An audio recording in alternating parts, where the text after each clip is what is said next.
last week, we're changing the format of the Due Diligence After Dark, and we're bringing on a special guest every single month. And we're kicking off with our first special guest today, one of our good friends. He's absolutely dominating the space of land investing. So he does land flipping, he does development on land, he does all that craziness. He also is a speaker, so he speaks on a ton of stages. He hosts 2 day workshops to teach guys how to do this land, and he's giving free sauce today for you guys today. So without further ado, I want to introduce you to our good friend Austin Marvel, the man, the myth, the legend. What's up, brother? What's up? Hey, thanks for having me, man. I hope you guys can hear me all right. I got this microphone, so I can whisper in your ears. But I'm so glad to Ooh, be here, man. I appreciate you guys Yeah, having dude. me on board. How can little I little help? How can I bring ASMR the most action, value man. to? Yeah, yeah. Yeah. Hey, no, Oh, but oh, real talk. he jumped off real quick. I Oh think he had no! some Whoa, whoa! some issues. Oh, There he he's goes. He's back back. on. Sorry, I have no idea.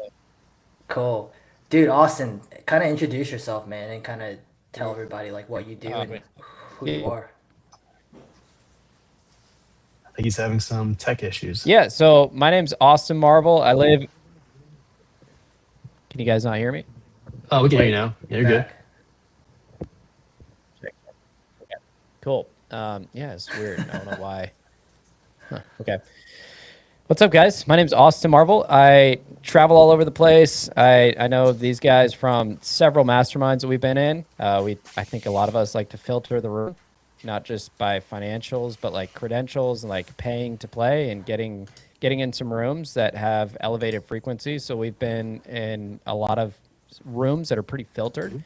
I do a lot of things. I'm a dad of 3 young kids, Cool. and I'm a professional photographer. So that's Yeah. this setup. I'm just playing around here, but I have a business where like I shoot media. It's brought me from Alaska to Africa, a lot of places in between, and I travel quite a bit. I have 3 young kids and a wife, and we live a life where we travel. We are not tied to any Mhm. cubicle or any desk.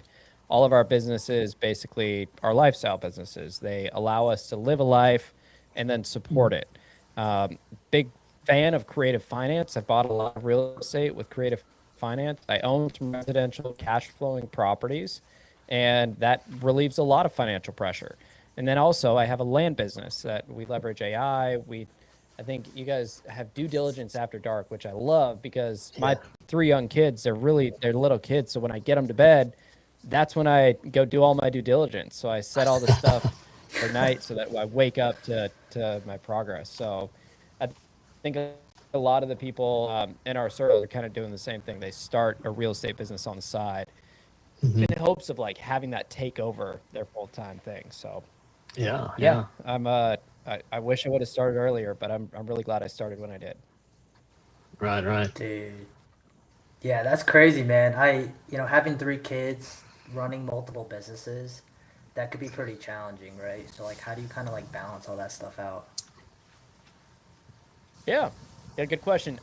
So for all the single people out there, man, shout out. Like it is a grind to try to find someone. I think there's a lot of people that like they try to rush into relationships because they don't want to be alone. But if you can find someone that is like a business and life partner and they're on board with like, you have this mountain that you're trying to climb together. And sometimes they'll carry up some of the weight, and then sometimes they'll give you the pack, and you can carry up a little extra weight.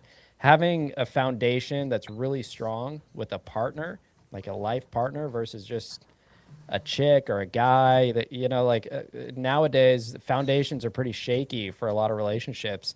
And if you get that foundation right and you have like a true business and life partner, it doesn't make it easier, but it makes it less hard. You have someone else to help you shoulder the burden and carry the weight. So my wife, man, I give so much credit to her. We've been best friends since high school, and none of what I do would be possible without her. She's amazing. I love that, man. I love that. So, like, I want to ask you, man. So, you came from a professional photography background, and you still continue to do that right now. What made you get into land investing? Yeah, so as I mentioned, my camera has brought me to some pretty Hmm. cool places, and I love to like backpack. I love to spend time in the backcountry, out in the woods. I know I'm crazy. I sleep in trees and in tents. Like I'm one of those wild guys, and I was a guide in college. It got me outdoors a lot. And I was the only guy with like getting a marketing degree. Everybody else was like, I don't know, they were going to be park rangers. Like that was their pinnacle of success if they were going to be a state park ranger or something like that, which is great. I mean, it's cool, but I was going in for business and marketing. So I basically was like using my camera. How do I make this make sense from a business to business perspective? How would I get a brand or a business to pay me to go take a camera out and get some awesome footy in the backcountry? And I was like spending all this time outdoors, and finally it clicked. You know, I saw these crazy development deals where people were making a lot of money in the land space. And it's so easy to get shiny object syndrome. Like maybe I should do big multifamily, maybe I should do RV parks, blah, blah, blah, blah. And to me, land is like, I love walking around on land and off-roading vehicles and shooting guns and fishing and camping and all that stuff. So land was just like the natural, like that's where it had to be. Like it's the foundation of real estate. You're not dealing with leaky roofs and faucets and any of the stuff that we deal with on the residential. Phil, you're all too aware of insects and mold. We have dealt with that before. Yeah, But we yeah, talk land about is that a it's lot, the dude. foundation, man. Residential is a lot. There's like every corner you turn, there's something new, you know? Yep. 100%. I'll pass off the 10 because we're gonna go on back and forth with questions. I have some questions, but I don't want to hog the whole live stream. But Oh man, you we'll can hog pass up it off. Austin, dude. Okay, let's ask something relevant to like let's talk about like beginners, right? So obviously Okay. there's a lot of content out there in terms of wholesaling properties or flipping properties, but there's not a lot of content. I mean, there is people that talk about land, but it's not as common, right? So if you were a brand new wholesaler, let's say I just nuked my whole business and I stopped doing residential stuff, how would you kind of get started in the land game? I feel like it's a little the marketing is different, everything is different behind it. So like how would you get started in that? And that's a great question. Don't nuke your business. If you got a good thing going, like don't just get a shiny object and go over there. It's a grind no matter what. If you're a business owner, every day you're gonna wake up and there's gonna be something that you're gonna deal with. Even if it's just a professional photography business or a cleaning business or whatever, you're gonna deal with business owner things that only business owners deal with. But the land business, like I said, it's a lot more simple. The people I'm typically buying from, I'm not buying their house because they can't afford to pay for it. I'm usually buying a piece of land that like they inherited 20 years ago. They live out of state. They're not coming back to this piece of property ever. So I'm kind of like the guy that's helping them quite a bit where they're like, man, I didn't want to have to deal with real estate. Listening for me, they don't necessarily care as much about getting every penny of value out of the property as they do like who it's going to and just that they're communicative and that they give good vibes. So I'd really dive into like the sales side of things. For me as a visionary, I'm always talking to sellers. It's a really good skill to have.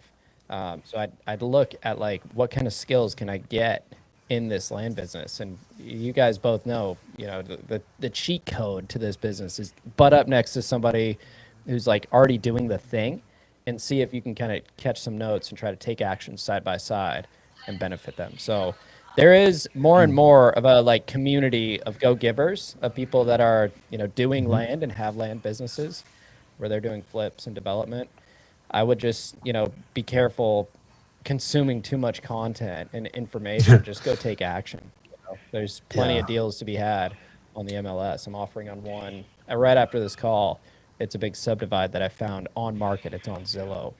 But because I have skills and AI that tells me how to do this deal, I can go after an on-market property, and there's still a lot of meat on those bones. So, yeah, get your skills game, you know, skills up. So skill acquisitions to be able to continuously build the business that you want in the land game, right? And you did mention AI. How are you leveraging AI right now? So I know you and I have talked, Oh, you know, man. in the past. And I just want to know, like, how you are leveraging AI in the land investment business. Yeah. Good question. So there's a lot of ways that we use AI in our business. The software, we pay a lot for software that will tell us where the wetlands are, kind of the slope. The software like land ID, there's new like implementations of how AI is using these things every day. So that's one way for the comping Okay. and underwriting and due diligence. Like you can really save yourself a lot of trouble by just having a software that you pay $500 a year for. So the AI that's kind of already built into these land-specific softwares, not just from a comping and underwriting understanding, but also from like a data provider understanding. So we will take these big lists and stack lists to find motivated sellers, like the one I was telling you about. I want someone that's owned it for 20 plus years. They inherited it. They live out of state. It's not owned in an LLC. Maybe it went through probate. This is like it narrows down this list, and we use AI to kind of like, okay, do this, and check, and excuse me, data stack. And then once we have our opportunity, our property characteristics and our seller profile characteristics, when those two match up, then we get a deal, like something comes into our CRM.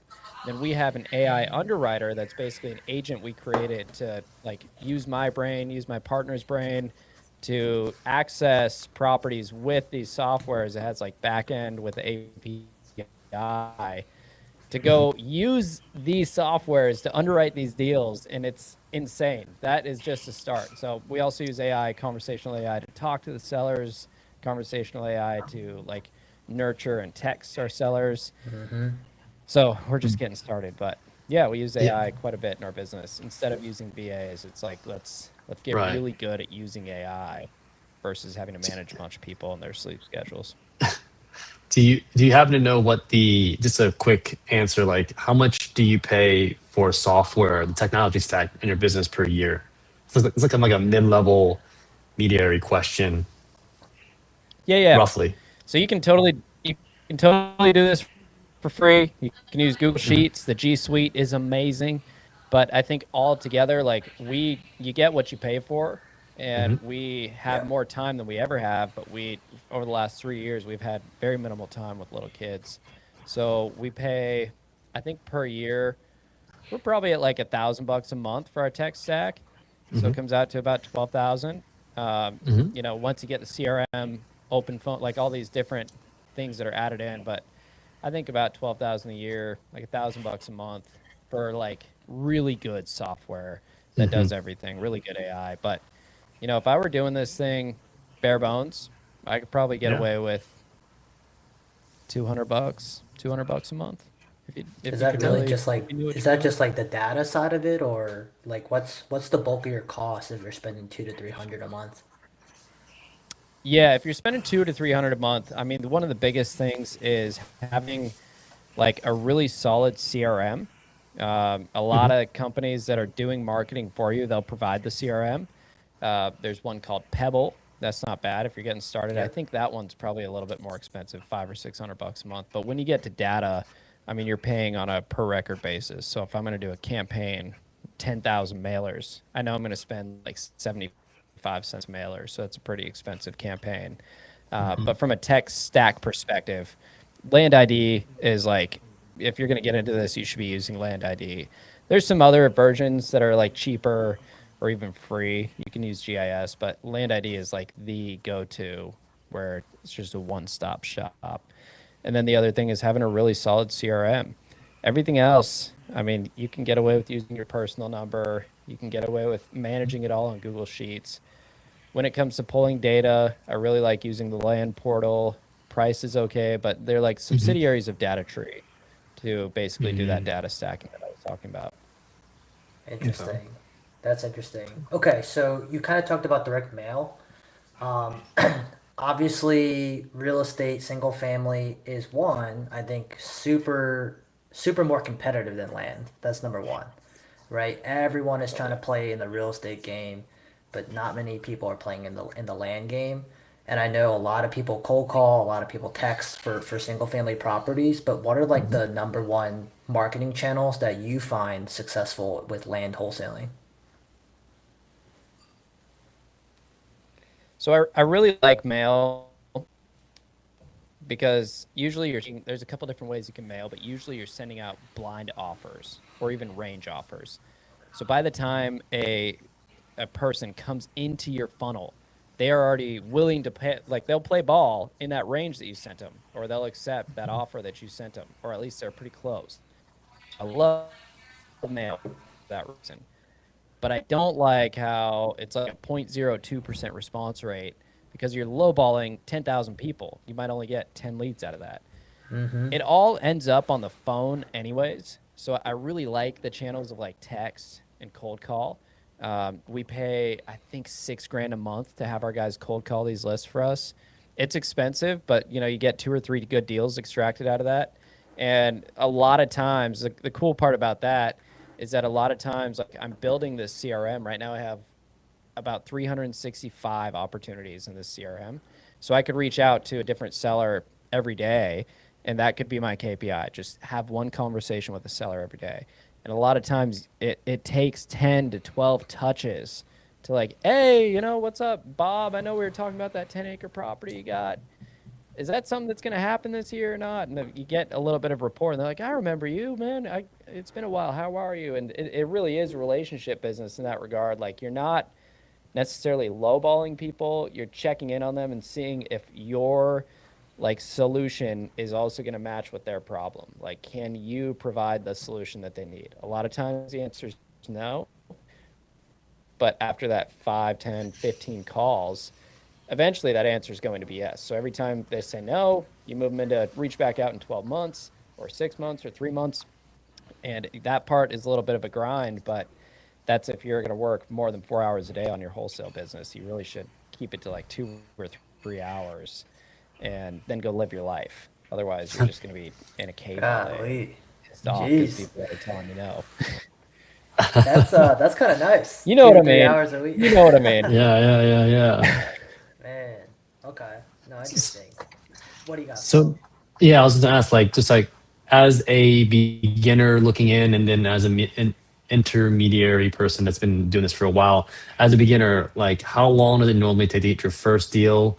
And then, as a second part question, once you start getting the hang of things, how many deals can you expect utilizing this technique month over month? Yeah, so it's one of those things like you get what you give. If you're going to Yep. spend $10,000 on a mail campaign, you're going to make some money no matter what. Like you'll figure out how to make money. And usually, I mean, you put your back against the wall, no matter where Hmm. you're at. If $200 is a lot for you, put $200 in and see what happens. Be smart about it. I mean, I've spent in our first mail campaign, $7,000, and we got like we got a ton of properties in, but nothing we could actually work with. One, because we didn't know what we were Mm. doing. Like I don't know how to underwrite. I don't know what 2 acres in this little county goes for. And so that was like, Yeah. it was tough because we got all these leads in. We wasted a lot of our time. We probably had like a couple $100,000 that would come in from that campaign. We Hmm. just didn't know what to do with it. So Mm. I applaud that because like we put our back against the wall, but at the same time, like we were getting landlocked properties, we were getting stuff that was like in a floodplain, or it was just it had deed restrictions. So we learned a lot of Mm. expensive lessons from the start, and there's a lot of ways to skip that, and a lot of it just has Yeah. to do with like being eavesdropping on conversations like this, and talking to people who've done it. Okay. And then Yeah, cause that's crazy. Cause like, if you're spending money on that marketing and you have all these leads, like, where do you find like or like where do you learn the skill? Where do you acquire that stuff to kind of figure out what strategy works for that piece of land? Yeah. So again, using AI is major. We created a GPT called Acre Agent, and that essentially ooh, like that's looks at the good. property, looks at everything for us, and it suggests possible exit strategies where we can go and ask Mm. it like, well, what if I cut this up into 2 lots? Then what would I expect for a return? And it might be like, it's too wet for that, or it doesn't have enough frontage for this, but it would do better at this. That wasn't Mm. around when I was getting started. And Hmm. I think that's a super powerful tool. A lot of residential wholessalers, every now and then you get land and you're like, I don't know what to do with this. And you just kind Yeah. of set it in the long term nurture or dead dead pile. And maybe you'll text it to someone like me, and usually we're like, okay, sure, you got a deal, and we don't do anything with it. So I think everyone should learn at least the fundamentals of like what makes a deal when it comes to Yep. land. A lot of times you're throwing away 50 grand without even knowing it. Normally, your end buyers are going to be what, MLS retail buyers and your developers for the most part, presumably. A little bit. Our business model, which like the people that we're marketing to, the properties that we're acquiring, we like to be able to have multiple exits. So I'm Mm-hmm. not going to touch anything less than like 10 or 15 acres. An acre is the Mm, size of about like a football field or soccer field. And I'm not going to touch anything that's smaller than that because I want to be able to turn around and either cut it up, develop it, or just turn around and wholesale it. So, ideally, first case, I can just flip it as is. I buy it at such a discount to where I can justify actually purchasing it, turning around and listing it and selling it. And maybe I'll mhm. like get a perk test or a survey and get it cleaned up. But that right there is the business model. Buy it at 50% of market value, it at like 70% of market value, so it'll move quick. The price will help sell itself. And you start with like, where is there a supply and demand issue? Where are people buying land, but there's not enough listings available to buy? And if you can Mm. go in and kind of play that, like you're utilizing the information that you found out and you're finding these leads. Like where are you guys marketing to? Shout out like any DC probably would not be a good market to do this, Houston, but No. Texas. Yeah, Houston, Texas. okay. Houston's a perfect example. So Houston is tough. Like you're going to spend millions in Houston for like a little 1 acre lot because Yep. it's such a tight city.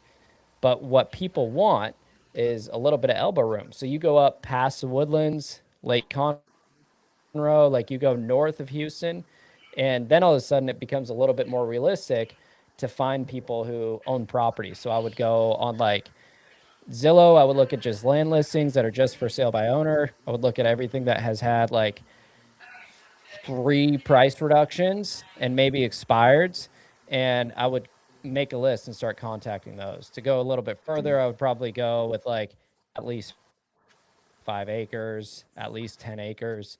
Usually if they're bigger, you can look at subdividing, and then it makes sense like paying 10,000 an acre because you can bring it up to 18 or 20,000 an acre when you buy in bulk and then shrink down into bite-sized chunks people can get. That's a whole Mm. other podcast and dispo strategy, but Hmm. that's why I like to buy the bigger stuff. You get a little bit more safety there. Yeah. I'm just kind of curious, like how, I like hope I'm that. Sorry, wondering. dude. I will ramble on. No, no, no, it's good because I'm wondering right now. You're kind of putting thoughts in my head, like how many strategies are there within the land wholesaling flipping space? There's probably like a bunch. Is what you're ratting off to is what I'm like kind of hearing, right? Oh yeah, man. Like data centers, boat storage, RV storage, Yeah. semi truck parking, entitlement for residential, subdivides, hunting land. I mean, just land for fishing. There's people who just want to do, like, I met this guy who does something called mitigation banking. He bought a property for $1 million. They put $1 million of like ecological studies into it and sold the credits that they created for wetlands and big Oh developers who wow. needed to Oh offset the man. damage they were doing. Bought it for 1 million, put $1 million into it, and sold it for 33 million. Like, Oh what the wow. heck are you doing, man? I didn't know that exists. So I'm learning stuff every day of different dispo strategies. Some like there's this company, I think it's in Holy crap. Florida, where they go buy land just developers Dang. coming to build houses, and they know there's this like rare mud tortoise or gopher tortoise, whatever it is. They pay $12,000 per tortoise to like go dig. I think they burrow like 12 feet down into the ground. They have to like do this extraction process where they get this thing and then they move it to this new property, and then they pay like 2 or 3 grand a month for this tortoise to live there. What? I never would have thought of that as a disposition strategy for a piece of land. So yeah, there's tons of strategies, man. It goes on and on. Isn't that crazy? Jeez. I mean, That's wow. there's like 1,000,001 strategies for real estate too, right? And it's kind of crazy that you're saying all this stuff because I feel like land, there's a lot of super high level Jedi stuff that you can do. that isn't normal in like the real estate world, right? Because like that idea of like putting $1 million in and selling it for 33 because it has all those tax incentives involved, like that's just some Jedi level stuff, man. Yeah, you're right, dude. And it's not collaborative. Like if you and I were to go to, I don't know, Squat Up Summit's a good one. Some of these mastermind retreats we've been to, like you hear of some like high level, like people are doing what? They're renting it to a charity. They got a 12-bedroom house and they're like doing sober living and they're getting 12 grand per bedroom. Like there's all these crazy strategies, but there isn't that same collaboration in the land industry, which is what we're looking to change. I mean, that's why we're putting together boot camps, why we're having these meetups, and why we're having these masterminds to get people to come and just talk about like what's the craziest way that you've ever made money on a land deal. And that's where you hear stories like that, where people are like, oh, so one time I was relocating these gopher tortoises down in Florida. It's like the only way to hear these stories. Like, what the heck? Yeah. So Anyways, you ended up mentioning yeah, a workshop. Like, where is your workshop going to be? When's it going to be? Like, what's it about? Like, can you give us a little bit more scope of what you're trying to put together? yeah.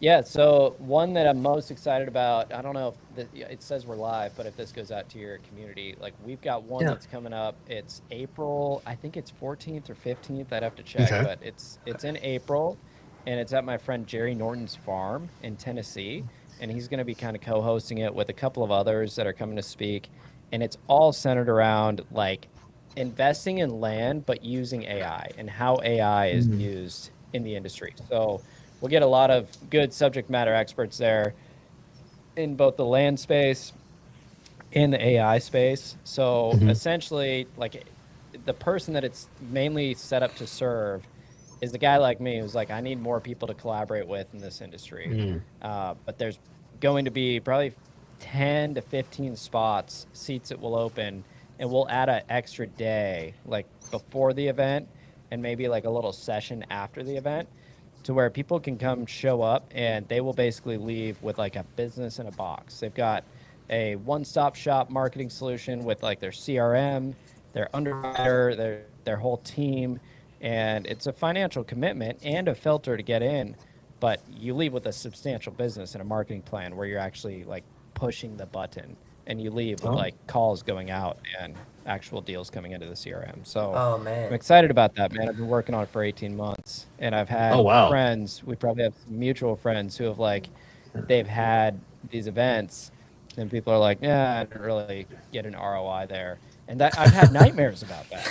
I don't want that. Yeah. So Yeah. the only And reason running I an haven't event done is one yet. tough too, man. Running an event's tough. You gotta plan it, you gotta build it, you gotta Yeah. get Yeah. people in. Yeah. So we understand. It, yeah, it takes me out of my business to do that. And it's not like we're gonna make a whole bunch of money off of it. I mean, it's pennies compared to what you make on a land deal. But I think it's like it's time. I get asked questions every day about like how do I do this business? So being able to get people to come show up to that, it's gonna be good to now I have people who can like go and distribute this knowledge amongst our communities. Yeah. So yeah, Yeah. Yeah. Yeah. it's exciting. Well, cool, Yeah, man. there's a lot of You old guys have heads in seen, land, dude. So it's good to Yeah. see some yeah, young blood dude. in the game, you know? Yeah, yeah, yeah. Well, I got a question for Oh, you man. from one of our community members. I was just kind of reaching out to folks in our community and see if they have any questions in regards to not only us, but also maybe to our guests like you, Austin. I'll just kind of spit out here. This is from Kenny Durant. He asks, what is something you implemented in your business in 2025 that really made an impact? And what was that impact? Dude, so good. Thank you, Kenny. So Yeah, yeah. one of the I talked about like AI, right? And Hmm. one of the things that I think like set us apart from a lot of the I don't even want to say competition, but a lot of the people trying to do this business is we basically every time a lead comes in, we have a VA who like gives us a full property report and they pull these two comp reports, just like an agent would do like a comparable sales report, and we pull two of them in, and then goes into the notes section, and then basically we take that and manually plug it in with this create like comparable reports. And then it also goes in and looks at some of the screenshots and looks at some of the other stuff that we've got. And that's like insane. It's so much smarter than me and so much quicker and responsive. It doesn't sleep. It does not like deal with any of the stuff that humans deal with. It catches things that I don't. So AI in that regard. I mean, now I can bring on an acquisition manager and I can have them also be the person that's comping the report or comping the property using this AI. So I eliminate forever like 2 or 3 seats on the bus that we were to usually like having humans do. Yeah. So, you know, that it's scary. Like Pinterest today laid off I think 15,000 people, or maybe it's like 15% of their workforce. That happens every day where people are going in and they're creating AI agents and it's just eliminating the masses. And that's going to continue happening. You can either like hate it and be afraid of it or adapt and utilize it and double down. And we chose to double down. We are an AI business that happens to buy and sell and develop land. So all that being said, you know, the giving back portion is something we feel very strong about. I put all my YouTube videos out there for free. I do free YouTube masterminds and everything. And I have a free Facebook community, a free Skool community, because I want people to learn this. I want people in America to understand like how to underwrite and buy a good piece of land, even if it's just for you and your family. Like wholesaling is one thing, but like everyone should. It's scary how many foreign adversaries have been buying land over the last 10 or 15 years. So one of my mottos is like, buy America back again. I'll show you how to do it. Oh, all right. Hey, listen, dude, that's a good slogan, bro. But that's so true, Get it man. on red hats. I Ridiculous. I can't like agree with you more with the AI, man. Like we preach it nonstop as well because I mean just look at like the amount of like the hardest part about a wholesale business is managing the lead managers and the cold callers, and that's the highest churn on any sales floor is your lead manager. And you know, it's a really scary thing to tell your lead manager that you're letting them go because you don't need them anymore because of the AI. Like we have AI texting, AI voice agents that do all the follow-ups that, you know, you don't want to like coach a salesperson anymore. You don't need to. And you know, it saves us a ton of money, like paying the $3,000 a year for the AI software. It's way cheaper than paying someone 70, 80 grand worth of salary and commissions. And I think Yeah. that's like what people don't really understand of like how powerful like this tool is. So it's good stuff, man. Yeah. I mean, as you guys, I think you guys have met my business partner. He is like all in on AI. Yeah. Sometimes I think he is AI. And he allows me to be 2 places at once. He allows me to basically like, I can go to sleep and I wake up and things happen with our business. And I hate to say this, but him and I have designed this business to where at any point, either of us could walk away and we would both get a clone of the business that we built. And it's almost like freestanding enough to where a human just kind of comes in and checks a pulse. And ultimately, that's where we're going. We're both very aware of this. We're building this crazy machine so that by the time like we're ready to just go sit on a beach and have this business, it's going to be like running automatically. That's never been as possible as it is becoming. There's still a very human element to this, and there probably will be for the next 36 months. But there is a time on the horizon to where humans will not be needed in this business. And we are designing our business in a way to where when that time comes around, well, we've already been building for the last years. So we have everything set and ready to go. So scary, but inevitable. Dude, thank you so much, Austin, for your time, sir. Where can people reach out to you, your social medias, and then also your Skool community, brother? Yeah, man. Yeah. Thanks for asking. Don't add me on Facebook. Please don't add me on Facebook. I have so many like friend requests from I people know. I should know or maybe I've met Yeah. before. Don't add me on Facebook, but add me on Instagram. It's just Austin Marvels. Like DM me. I have a Skool community. It's just called skool.com/land-AI. You can find us Nice. on Facebook. We have the Land League. But yeah, and then come get in the room. come be at our Dude, mastermind. that's You'll be sick, really bro. happy. Land dash AI, bro. Let's go. I actually kind of like that name, actually. So that's pretty Yeah, sweet. yeah. Yeah. Yeah. However, I can be of value to your community, man. Just let me know. I mean, if you guys want to deep dive something, let me know. Happy Yeah. to do it. Yeah. Here to No, I serve. Well, love that, appreciate it, man. brother. I appreciate you jumping on the call and then joining us on Due Diligence After Dark. Any last parting words to our community or our audience, Austin? Buy land. They're not making any Yeah. more of it. Yeah, that's true. Until they start stacking, right? No, but I Yeah, appreciate yeah. it, bro. Thanks. Well, I appreciate you Thanks, guys for guys. joining, and then we'll see. Yep, see you guys next week. Stop.